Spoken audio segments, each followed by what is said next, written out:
Shalom Ibu Bapak Saudara terkasih dalam nama Tuhan kita Yesus. Semangat pagi. Bertemu kembali di channel Rionando Butar-Butar dalam khotbah 5 menit aja atau kelima untuk renungan harian.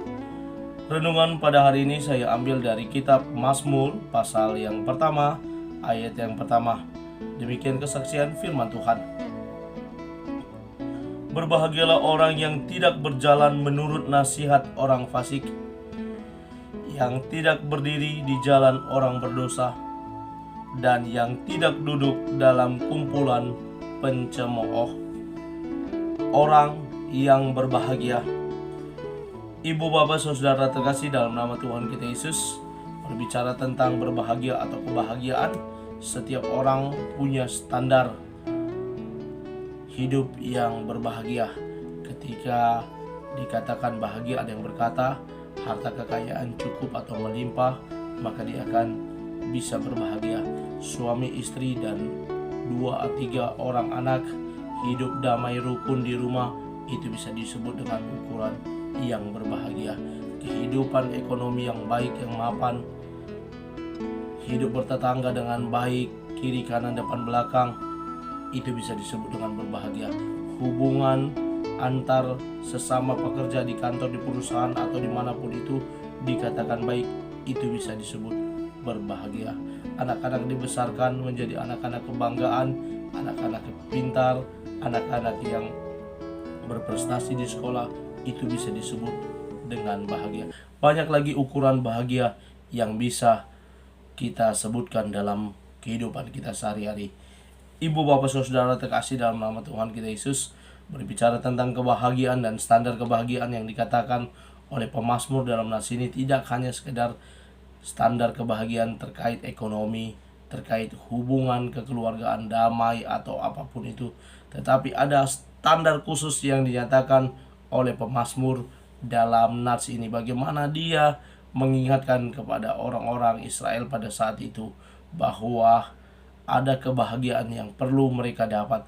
Ada kebahagiaan yang datang hadir di dalam hidup setiap orang ketika mereka bisa. Yang pertama dalam nas ini dikatakan, berbahagialah orang yang tidak berjalan menurut nasihat orang fasik.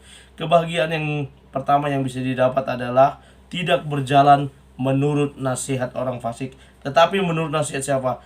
Menurut nasihat orang yang baik, orang yang benar, orang yang tingkah lakunya bisa dipegang, orang yang patut diteladani. Jangan mendengar nasihat orang fasik.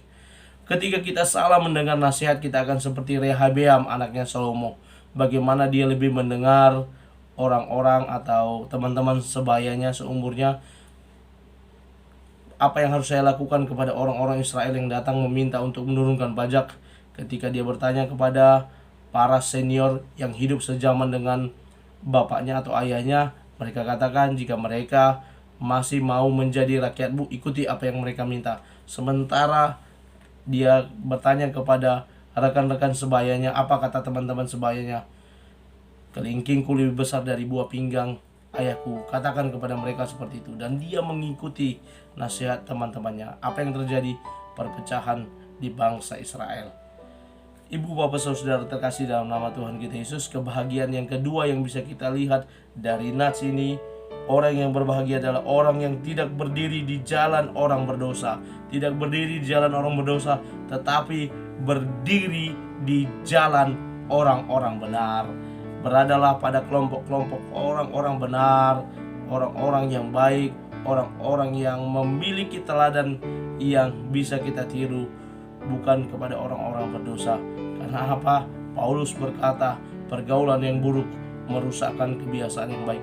Mari biasakan diri kita dengan bergaul dengan orang-orang yang baik, yang benar, dan yang bisa diteladani. Yang ketiga, yang terakhir, kebahagiaan akan dapat kita peroleh, atau orang yang berbahagia adalah orang yang tidak duduk dalam kumpulan pencemooh. Tidak duduk dalam kumpulan pencemooh, tetapi duduklah dengan orang yang memuji, memuliakan nama Tuhan, yang hidupnya senantiasa menyenangkan hati Tuhan, yang hidupnya berdamai dengan semua orang. Jangan kumpul dengan pencemooh.